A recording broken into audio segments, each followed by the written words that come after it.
আসসালামু আলাইকুম সবাইকে মানসুরস অ্যাকাউন্টিং কেয়ারের পক্ষ থেকে আন্তরিক শুভেচ্ছা অভিনন্দন। আলহামদুলিল্লাহ, বেসিক অ্যাকাউন্টিং ফাউন্ডেশন ক্লাসের আজকে সপ্তম ক্লাস। ধারাবাহিক ক্লাসের অংশ হিসাবে আজকে আলোচ্য বিষয় সঠিকভাবে জাবেদা করার বিশেষ সূত্রাবলী। প্রথমত, সম্পদ সংক্রান্ত জাবেদার বিশেষ সূত্রাবলী।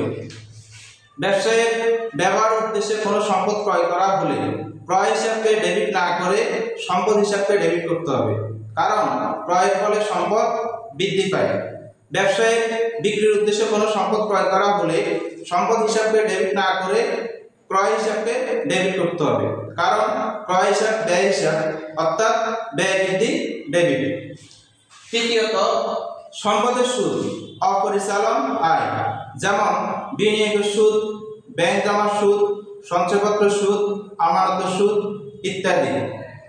অফিসের জন্য ঘড়ি, typewriter, computer, calculator, stapler, refrigerator, scale ইত্যাদি ক্রয় করা হলে ক্রয় হিসাবকে ডেবিট না করে অফিস সরঞ্জাম হিসাবকে ডেবিট করতে হবে, কারণ অফিস সরঞ্জাম হিসাব সম্পদ হিসাব, অর্থাৎ সম্পদ বৃদ্ধি। দ্বিতীয়ত, দায় সংক্রান্ত জাবেদার বিশেষ সূত্রাবলী। দায় ক্রেডিট, দায় বৃদ্ধি ক্রেডিট, দায় হ্রাস ডেবিট, দায় সুদ অপরিচালন ব্যয় ডেবিট, যেমন ঋণের সুদ, ব্যাংক জমাতিরিক্ত সুদ, প্রদেয় নোটের সুদ ইত্যাদি। তৃতীয়ত, মালিকানা সত্ত্ব সংক্রান্ত জাবেদার বিশেষ সূত্রাবলী।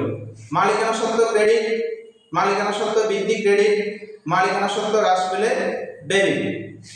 চতুর্থত, মালিকের ব্যক্তিগত টাকা দ্বারা ব্যবসায়ের জন্য কোনো সম্পদ ক্রয় করা হলে অথবা ব্যবসায়ের কোনো খরচ প্রদান করলে মূলধন হিসাবকে ক্রেডিট করতে হবে, কারণ মূলধন হিসাব মালিকানা সত্ত্ব হিসাব, অর্থাৎ মালিকানা সত্ত্ব বৃদ্ধি পায়, মালিকানা সত্ত্ব বৃদ্ধি পেলে ক্রেডিট। চতুর্থত, উত্তোলন সংক্রান্ত জাবেদার বিশেষ সূত্রাবলী। ব্যবসায়ের মালিক ব্যক্তিগত বা নিজ প্রয়োজনে উত্তোলন করলে বা কোনো খরচ করলে উত্তোলন হিসাব ডেবিট, কারণ উত্তোলন বিপরীত মালিকানা সত্ত্ব হিসাব, বিপরীত মালিকানা সত্ত্ব হিসাব ডেবিট, অর্থাৎ মালিকানা সত্ত্ব হ্রাস পায়। পঞ্চম, আয় সংক্রান্ত জাবেদার বিশেষ সূত্রাবলী। আয় বা লাভ ও মুনাফা হলে ক্রেডিট, আয় বা লাভ নগদে বুঝালে নগদান হিসাব ডেবিট, অর্থাৎ সম্পদ বৃদ্ধি। আয় বা লাভ ধারে বা বাকিতে বুঝালে দেনাদার বা প্রাপ্য হিসাব ডেবিট, অর্থাৎ সম্পদ বৃদ্ধি ডেবিট। আয় বা লাভ চেকে বা ব্যাংকের মাধ্যমে বুঝালে ব্যাংক হিসাব ডেবিট, অর্থাৎ সম্পদ বৃদ্ধি ডেবিট। আয় বা লাভ বিল বা নোটের মাধ্যমে বুঝালে প্রাপ্য বিল বা প্রাপ্য নোট হিসাব ডেবিট, অর্থাৎ সম্পদ বৃদ্ধি ডেবিট। আয়ের বকেয়া চলতি সম্পদ ডেবিট, আয়ের ঋণ চলতি দায় ক্রেডিট। প্রাপ্ত বার্তা কখনো নগদ টাকায় পাওয়া যায় না। পাওনাদারকে টাকা পরিশোধের সময় যে টাকা কম দেওয়া হয় তাকে প্রাপ্ত বার্তা বলে। এক্ষেত্রে বিবিধ পাওনাদার হিসাব বা প্রদেয় হিসাব ডেবিট, প্রাপ্ত বার্তা হিসাব ক্রেডিট, কারণ পাওনাদার এক্ষেত্রে দায় হ্রাস ডেবিট, প্রাপ্ত বার্তা হিসাব আয় ক্রেডিট। ব্যয় সংক্রান্ত জাবেদার বিশেষ সূত্রাবলী। ব্যয় বা খরচ ও ক্ষতি হলে ডেবিট, ব্যয় বা খরচ নগদে বুঝালে নগদান হিসাব ক্রেডিট, অর্থাৎ সম্পদ হ্রাস ক্রেডিট। ব্যয় বা খরচ ধারে বা বাকিতে বুঝালে পাওনাদার বা প্রদেয় হিসাব ক্রেডিট, অর্থাৎ দায় বৃদ্ধি। ব্যয় বা খরচ চেক বা ব্যাংকের মাধ্যমে বুঝালে ব্যাংক হিসাব ক্রেডিট, অর্থাৎ সম্পদ হ্রাস ক্রেডিট। ব্যয় বা খরচ বিল বা নোটের মাধ্যমে বুঝালে প্রদেয় বিল বা প্রদেয় নোট হিসাব ক্রেডিট, অর্থাৎ দায় বৃদ্ধি ক্রেডিট। খরচের উপরে চলতি সম্পদ ডেবিট, খরচের বকেয়া চলতি দায় ক্রেডিট। প্রদত্ত বার্তা কখনো নগদে প্রদান করা হয় না। দেনাদার নিকট থেকে টাকা প্রাপ্তির সময় যে টাকা ছাড় দেওয়া হয় তাকে প্রদত্ত বার্তা বলে। এক্ষেত্রে প্রদত্ত বার্তা হিসাব ডেবিট, দেনাদার হিসাব ক্রেডিট। ক্রয় সংক্রান্ত জাবেদার বিশেষ সূত্রাবলী। প্রথমত, পণ্য, মাল, চেক এবং ফেরত হিসাব নামে কোনো হিসাব লেখা হয় না। পণ্য ক্রয় করা হলে ক্রয় হিসাব ডেবিট, কারণ ক্রয় হিসাব ব্যয় হিসাব, অর্থাৎ ব্যয় বৃদ্ধি ডেবিট। পণ্য ক্রয় নগদে বুঝালে নগদান হিসাব ক্রেডিট, অর্থাৎ সম্পদ হ্রাস ক্রেডিট।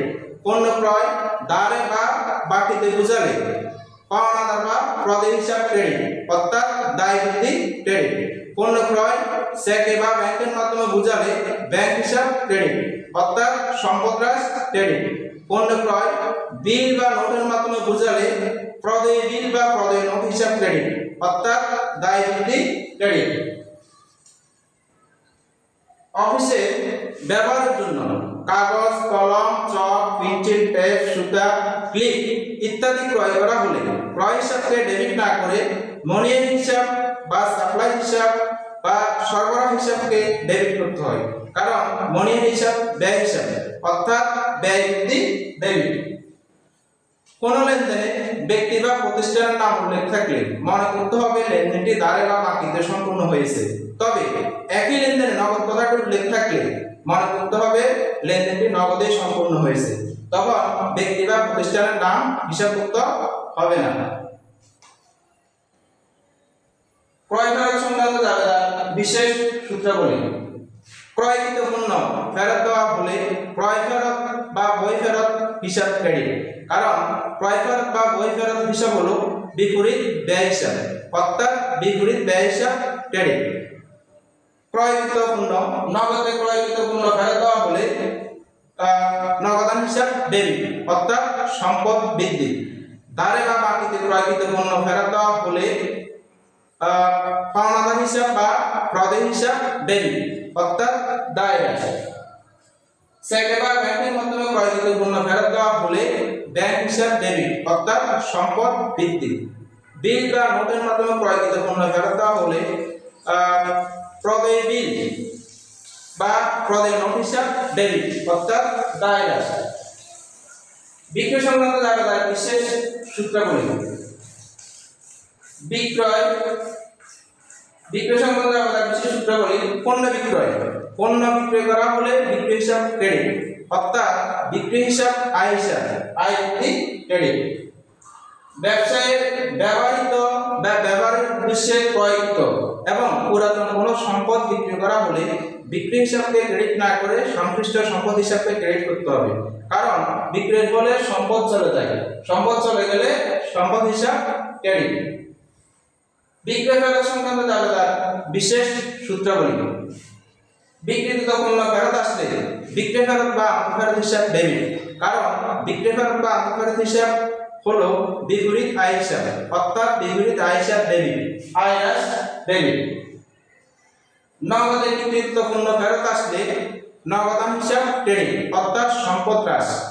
দাঁড়ে বা বাকিতে বিক্রিত পণ্য ফেরত আসলে প্রাপ্য হিসাব বা দেনাদার হিসাব ক্রেডিট, অর্থাৎ সম্পদ হ্রাস। সেকেন্ড মাধ্যমে বা ব্যাংকের মাধ্যমে বিক্রিত পণ্য ফেরত আসলে ব্যাংক হিসাব ক্রেডিট, অর্থাৎ সম্পদ হ্রাস। বিল বা নোটের মাধ্যমে বিক্রিত পণ্য ফেরত আসলে প্রাপ্য বিল বা প্রাপ্য নোট হিসাব ক্রেডিট, অর্থাৎ সম্পদ হ্রাস ক্রেডিট। আমি দৃঢ়ভাবে বিশ্বাস করি যে সকল শিক্ষার্থী সঠিকভাবে দাবিদার করার জন্য এই সকল বিশেষ সূত্রাবলী ভালোভাবে আয়ত্ত করবে, অনুধাবন করবে, তাহলে দাবিদার সংক্রান্ত যে কোনো ধরনের সৃজনশীল প্রশ্ন সিকিউ সঠিকভাবে সমাধান করতে পারবে, এমসিকিউর উত্তর সঠিকভাবে করতে পারবে। আমি আশা করব সকল শিক্ষার্থী বেসিক ফাউন্ডেশন শক্তিশালী করার জন্য দাবিদার সংক্রান্ত বিশেষ সূত্রাবলী ভালোভাবে অনুধাবন করবে, শিখবে, তাহলে হিসাব বিজ্ঞান বিষয়ে কাঙ্ক্ষিত সফলতা অর্জন করবে। পরিশেষে প্রিয় শিক্ষার্থীদের সাফল্য কল্যাণ কামনা করে এখানেই শেষ করছি। ধন্যবাদ সবাইকে। আল্লাহ হাফেজ।